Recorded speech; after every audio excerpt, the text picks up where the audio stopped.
Hello again, good afternoon to you. Welcome to Business.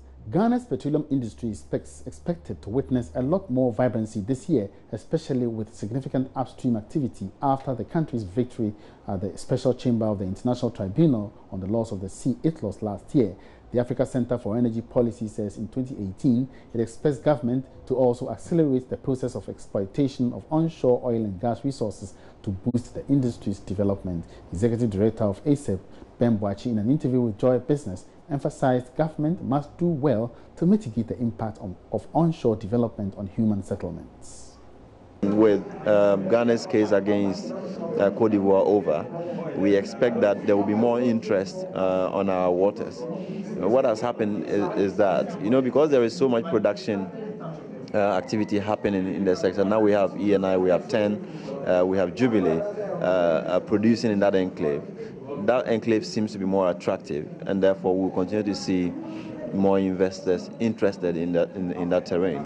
What we have to do in the year is to ensure that the companies that are not performing loses their licenses, so we can give it to companies that are serious and can be active on the blocks, to ensure that Ghana into the future can continue to produce oil. There is a lot more activity also to be done in the Voltaire Basin, where GNPC is also gathering data on. And that is where probably government will also want to look at how do we accelerate the process of engaging citizens that will be affected, communities, because impacts of offshore operations could be much more devastating than offshore, where it doesn't directly come into contact with people. So there is a lot of discussion to be had on the onshore operations to ensure that we can mitigate impact on people, and we can also forestall any future problems that we could have with community and uprising that we have seen in Nigeria and all those places. And at the same time, attracting investment to ensure that we are not just using the state money, but we are attracting the private capital to invest in that area as well. So those are the general outlook for 2018.